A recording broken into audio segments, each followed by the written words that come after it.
As ações do Banco do Brasil não param de cair. E aí a principal pergunta que as pessoas estão me fazendo é: isso é uma oportunidade para eu comprar as ações de Banco do Brasil ou eu devo vender? Será que é uma cilada? O que está acontecendo com o Banco do Brasil? Então, nesse vídeo, você vai saber exatamente o que aconteceu e no final eu vou dar a minha opinião e o melhor, eu vou dizer o que eu estou fazendo com o meu dinheiro. Então, assim, ó, só para você entender o que está acontecendo. Nas últimas semanas, as ações de Banco do Brasil caíram mais de 27%. Então é um banco estável que todo mundo gosta de comprar as ações, principalmente porque ele é um bom pagador de dividendos. Só que ele vem caindo bastante nas últimas semanas. E a pergunta é: o que está acontecendo?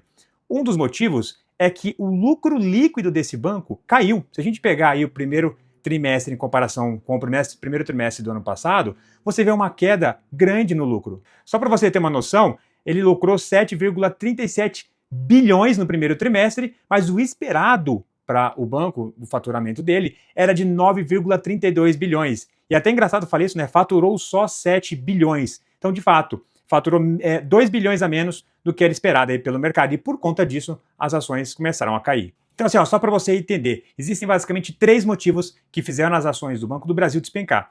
A primeira delas é uma mudança de legislação. E aqui eu não vou ser chato explicando, mostrando legislação, a parte técnica, nada disso. Eu vou ser direto ao ponto.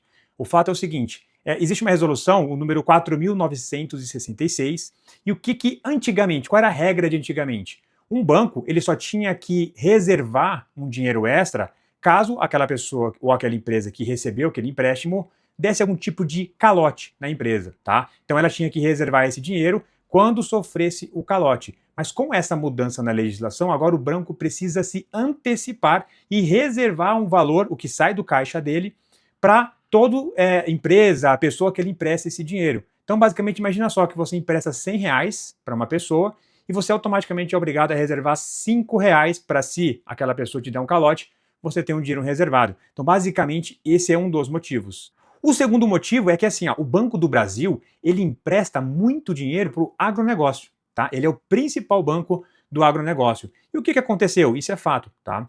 Basicamente, nós tivemos alguns problemas em algumas regiões de muita chuva e em outras pouca chuva. O que isso influencia aí no agronegócio? Você tem uma safra menor.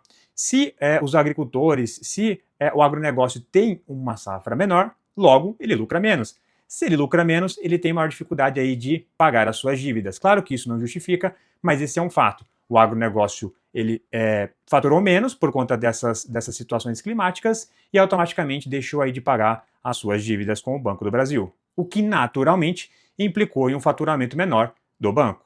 Um outro motivo é a taxa Selic muito alta, mas não, o que tem a ver a taxa Selic com o Banco do Brasil? Então só para você entender, a taxa Selic ela é a taxa mãe da economia. Então imagina que quando os juros estão altos, o que um empresário faz? Ele pega menos dinheiro emprestado. Mas por que ele pega menos dinheiro emprestado? Porque os juros estão altos, ele não quer pagar muitos juros em cima daquele dinheiro que ele vai pegar emprestado. Tá? Então as empresas deixam de investir. E automaticamente deixando de investir, elas deixam de pegar dinheiro do banco, o que faz com que o lucro do banco seja menor. Então quando a taxa de juros está mais baixa, logo os empresários decidem o quê? Poxa, eu vou pegar dinheiro emprestado porque o crédito está barato e aí eu consigo colocar esse dinheiro aqui na minha empresa e fazer a coisa girar.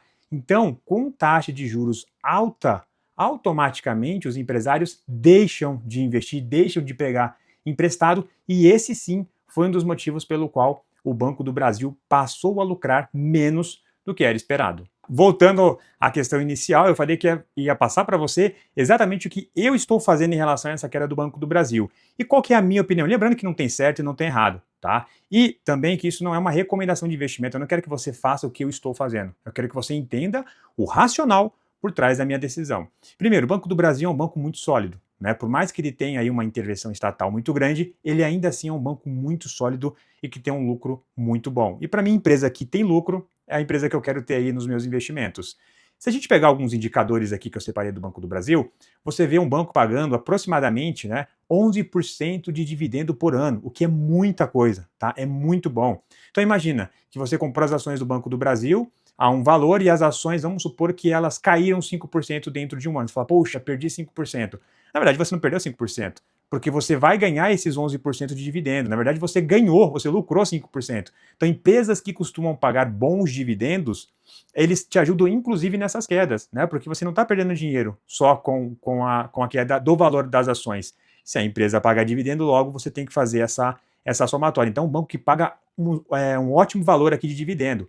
E falando do PL, né, que é o preço sobre lucro, você vê que ele está na casa de 5,11. Se você comparar com outros bancos, você vai ver que é um dos menores PLs que tem, tá? O que é excelente. Para você que não sabe, PL é basicamente o seguinte: quanto menor esse valor, e é claro, você não pode analisar um único indicador isoladamente, tá? Mas, de uma forma geral, o PL, quanto menor ele é, melhor, porque significa que eu estou pagando mais barato, tá, naquela ação. Então, quando você compara empresas do mesmo setor, por exemplo, dois bancos, e você vê um com PL de 10, o outro com PL de 5, o que esse indicador está te dizendo?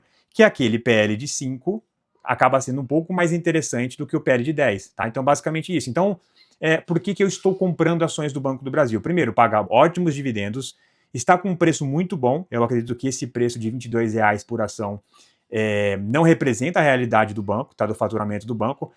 Esses eventos aí não recorrentes que aconteceram por conta da safra, isso daí tudo vai passar uma hora, tá? Vai voltar a chover nas regiões que não chovia, nas regiões que choveram demais isso vai deixar de acontecer. Então eu acredito que os agricultores e o agronegócio voltam a lucrar e voltam a emprestar dinheiro do banco, que faz com que o seu lucro volte ao normal. Então, eu acredito nesse banco para o longo prazo, tá? Nunca compre uma ação pensando no dia de amanhã, vou comprar para vender amanhã por um percentual maior. Não, pense no longo prazo, tá? Então, eu estou comprando, para mim está fazendo sentido essa queda. E lembrando, pense no longo prazo se você for também investir em ações. Então, como eu disse para você, esse é um vídeo simples, curto e objetivo, para você entender o que eu estou fazendo e o que aconteceu com as ações do Banco do Brasil. Não se esqueça de deixar o seu like, curtir esse vídeo e eu te vejo no próximo vídeo. Até lá!